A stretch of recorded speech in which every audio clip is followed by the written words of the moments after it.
नमस्कार दोस्तों, आज के वीडियो में हम सुनेंगे करवा चौथ की कथा। लेकिन इसके पहले हम ये जानेंगे कि करवा चौथ किसे कहते हैं, इसमें किसकी पूजा की जाती है। तो सबसे पहले ये जानना बहुत जरूरी है कि कार्तिक कृष्ण पक्ष की चतुर्थी को करवा चौथ कहते हैं। इसमें गणेश जी की पूजा की जाती है और पूजा करके दान करके प्रसन्न किया जाता है गणेश जी को। और इसमें गेहूं का करवा भर के पूजा किया जाता है और विवाहित लड़कियों के यहाँ चीनी के करवे जाते हैं जो कि पीहर से भेजे जाते हैं। तो चलिए स्टार्ट करते हैं करवा चौथ की कथा। एक साहूकार था और उसके 7 बेटे थे और एक बेटी थी। वह सातों भाइयों की प्यारी बहन थी। एक साथ ही बैठकर खाना खाते थे। एक दिन कार्तिक की चौथ आई तो उनकी बहन ने करवा चौथ का व्रत रखा।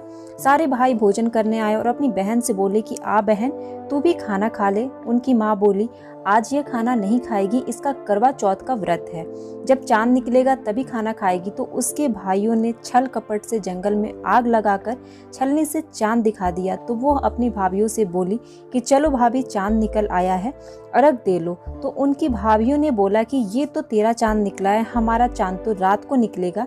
यह सुनकर भाइयों के कहने से उसने चांद को अर्घ दे दिया और खाने बैठ गई।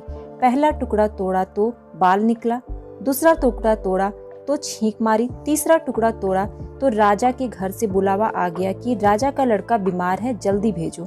माँ ने लड़की के पहनने के लिए 3 बार संदूक खोला, तीनों बार सफेद कपड़े निकले। अब उनको सफेद कपड़े पहनाकर ही ससुराल भेज दिया। और माँ ने लड़की के पल्ले में एक सोने का सिक्का बांध दिया और बोली कि रास्ते में जो भी मिले पैर पड़ती जाइयो, जो तुझे सुहाग की आशीर्वाद दे दे उसे सोने का सिक्का दे देना और पल्ले को गांठ लगा लेना। अब उसे रास्ते में जो कोई भी मिला उसके सबके पैर पड़ी, पर किसी ने भी सुहाग की आशीष नहीं दी।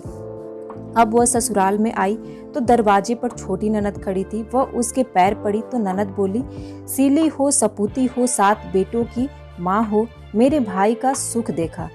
अब उसने सोने का सिक्का ननद को देकर पल्ले को गांठ बांध ली।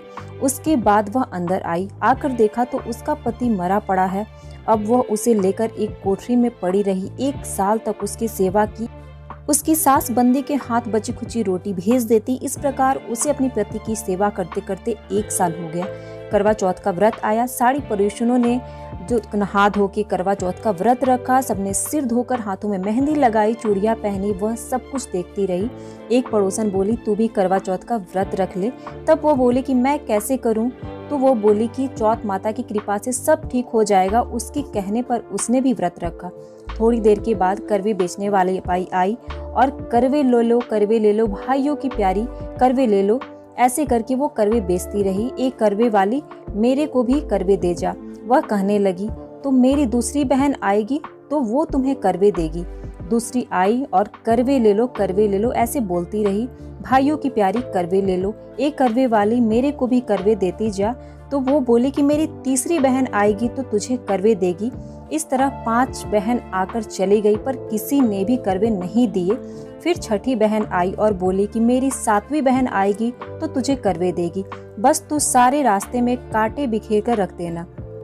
जब वह खूब चिल्लाती हुई आएगी तो उसके पैर में कांटा चुभ जाएगा। तब तो सुई लेकर बैठ जाना और उसके पैर का कांटा निकाल देना, उसको छोड़ना बिल्कुल मत। जैसे ही तुम उसके पैर का कांटा निकाल दोगे तो वो तेरे को आशीर्वाद दे देगी। भाई जियो, सैया जियो। जब वह तुझे आशीर्वाद देगी तो तुम उससे करवे मांग लेना, तब वह तुझे करवे दे जाएगी। फिर तू उजमन करना, जिससे तेरा पति अच्छा हो जाएगा।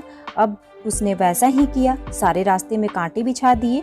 जब वो करवे लेकर खूब चिल्लाती हुई आई तो उसके पैर को कांटा चुभ गया और उसने उसका पैर पकड़कर छोड़ा नहीं और उसका कांटा निकाल दिया।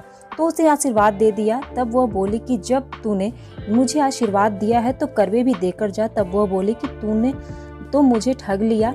यह कहकर उसने उसे करवे दे दिए। अब करवे लेकर उसने उजमन करने की तैयारी की, व्रत रखा। राजा का लड़का ठीक हो गया और बोला कि मैं बहुत दिन सोया हूँ।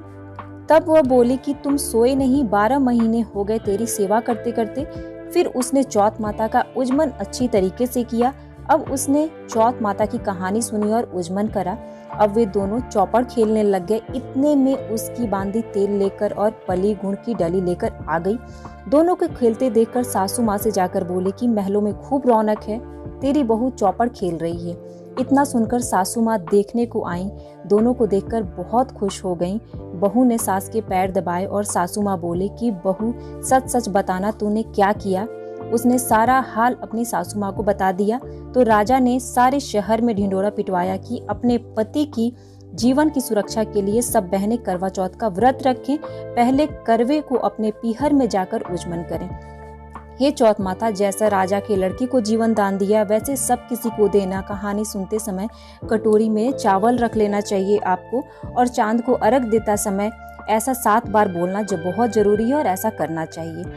चंदा ए चंद्रवाली ए चंदा आया बार में, उठ सुहागन अर्घ दे मैं बैठी थी बाट में।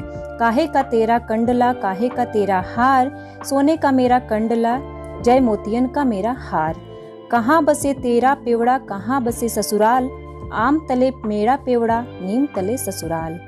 तो ये सारी चीज़ें थी जो ये करवा चौथ का व्रत होता है उसकी ये कथा थी, और ये कथा सुनने के बाद हमें चांद देखना होता है।